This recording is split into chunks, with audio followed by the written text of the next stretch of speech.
بسم اللہ الرحمن الرحیم۔ السلام علیکم ناظرین، آج پاکستان افیئر کا نیا سیکشن شروع کر رہے ہیں اور اس سیکشن میں ہم پوسٹ انڈیپینڈنس ہسٹری پاکستان کی جو ہے اس پہ بات کریں گے۔ تو آج اس سلسلے کا پہلا لیکچر ہے اور اس میں ہم پاکستان بننے کے بعد جو ارلی پرابلمز ہیں ان پہ بات کریں گے، ان کی نیچر دیکھیں گے اور ان کو کیسے سولو کیا گیا اس پہ ڈیٹیل کے ساتھ بات کریں گے۔ جب پاکستان بنا تو اس وقت جو ارلی پرابلمز فیس کرنے پڑے نئی اسٹیٹ کو، اس میں پولیٹیکل پرابلمز تھے، اور پولیٹیکل پرابلمز میں فارمیشن آف گورنمنٹ کا مسائل تھا، کانسٹیٹیوشن پریپیئر کرنا تھا اس کا مسئلہ تھا، پرنسلی اسٹیٹس جنہوں نے پاکستان کے ساتھ جوائن کرنا تھا ان کے ساتھ ایگریمنٹس ہونے تھے، foreign policy and relations with super power once for all decide کرنا تھا کہ پاکستان جو ہے وہ کولڈ وار میں کس فریق کے ساتھ جائے گا یا کس لوبی کو جوائن کرے گا۔ اس کے علاوہ جو انڈیا کی طرف سے ہمیں پرابلمز آئے ان میں کشمیر ڈسپیوٹ اور دوسری پرنسلی اسٹیٹس کے ڈسپیوٹس تھے، میسیکیور آف مسلم مائیگرینٹس تھا جو قتل عام ہوا، اس کے بعد division of military and defence assets, جو ملٹری اور ڈیفینس ایسٹس تھے ان کے اوپر ایک ڈیڈ لاک تھا اور وہ ایشو کریٹ ہوا۔ اس کے بعد واٹر ڈسپیوٹ انڈیا کے ساتھ ہوا کہ انڈیا نے پانی روک لیا پاکستان کا، جو ان کے ہیڈ ورکس تھے ان سے پاکستان کو جو سپلائی ہوتی تھی اور خاص طور پر ویسٹ پاکستان کو جو سپلائی ہوتی تھی وہ واٹر سپلائی انہوں نے روک دی، تو اس سے پاکستان کی اکانومی کو اور پاکستان کے ایگریکلچر سیکٹر کو بڑے مسائل کا سامنا کرنا پڑا۔ تو اس پہ بھی ہم اس پہ بحث کریں گے۔ اس کے علاوہ ایڈمنسٹریٹو پرابلمز میں لیک آف انفراسٹرکچر تھا، بجٹ پریپیئر کرنا تھا، اس کے لیے فائنانسز نہیں تھے، بیوروکریٹک ری شفل ہوا پارٹیشن کے دوران اور ایک سٹیبل بیوروکریسی نہیں تھی اس وقت پاکستان کے اندر۔ جو اکنامک پرابلمز تھے ان میں share of financial assets from India کا ایشو ہوا، لیک آف اکنامک ریسورسز تھے، پاورٹی تھی، لو لٹریسی تھی، ان امپلائمنٹ تھی، لو انڈسٹریل بیس تھا اور ہمارے پاس انفراسٹرکچر نہیں تھا انڈسٹری کا، انڈسٹری نان ایگزسٹنٹ تھی اور بہت کم تھی، اس پہ ہم بات کریں گے۔ اس کے علاوہ سوشل اور لنگول پرابلمز ہوئے، لا اینڈ آرڈر سچویشن ہوئی، سرج ہوا کرائم کے اندر، لنگول ایشوز پیش ہوئے اور پھر ان کو سولو کیا گیا، اور ریفیوجیز تھے جن کی ریہیبلیٹیشنز کے ایشوز تھے، اور ان سب سے یہ تو پرابلم اپنی جگہ پہ تھے جو گورنمنٹ اس وقت کی کوشش کر رہی تھی کہ ان کو سولو کیا جائے، لیکن جو ایک اور بڑا سیٹ بیک ہوتا ہے پاکستان کو، that was in the shape of in timely death of the قائد۔ تو لیڈر کی ان ٹائملی ڈیتھ جو ہے اس سے یہ ایک اور ایگریویٹ ہو گیا یہ ایشوز۔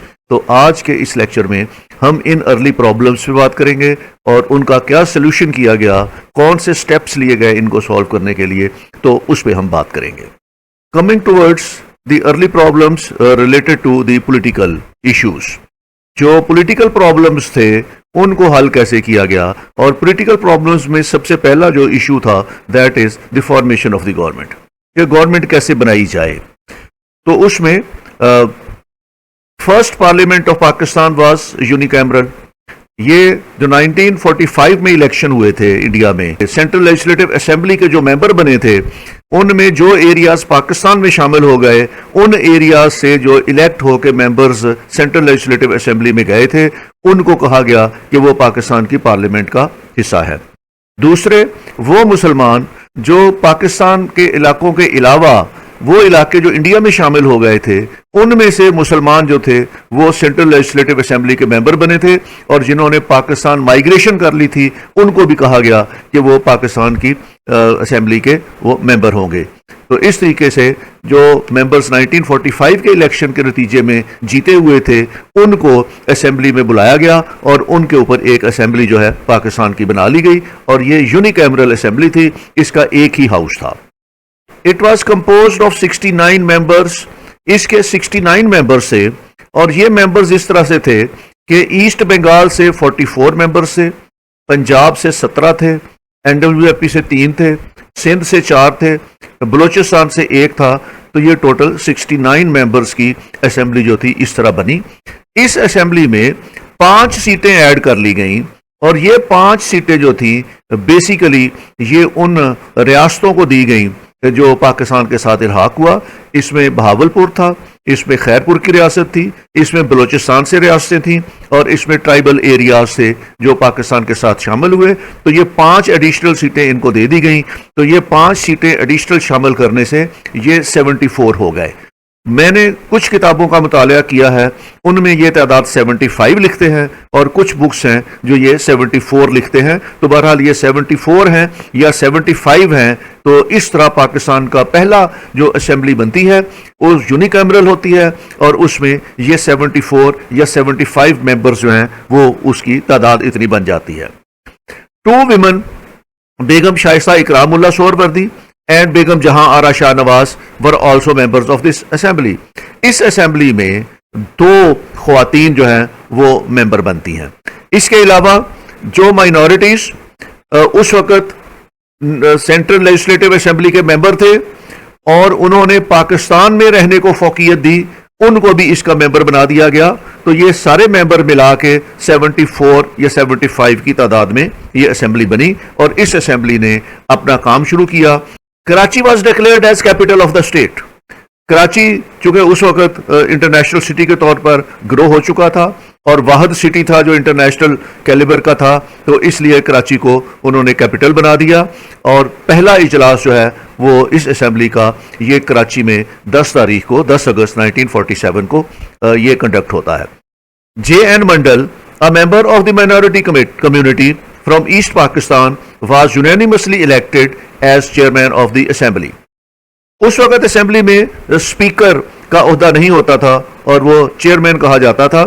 تو اس وقت جے این منڈل جو مائنورٹیز میں تھے اور یہ پاکستان مسلم لیگ میں شامل تھے، اور جو 1946 کی انٹرم گورنمنٹ بنی ہے اس میں سے یہ مسلم لیگ کو ریپرزینٹ کرتے ہوئے کیبنٹ کے ممبر تھے، اور ان کے پاس لا اینڈ پارلیمنٹری افیئرز کا ڈپارٹمنٹ تھا. تو انہی کو قائد اعظم نے نومینیٹ کر دیا کہ یہ اس کے چیئرمین ہوں گے. تو اس طرح یہ ایک سیٹ جو تھی وہ مائنورٹیز کو دے دی گئی.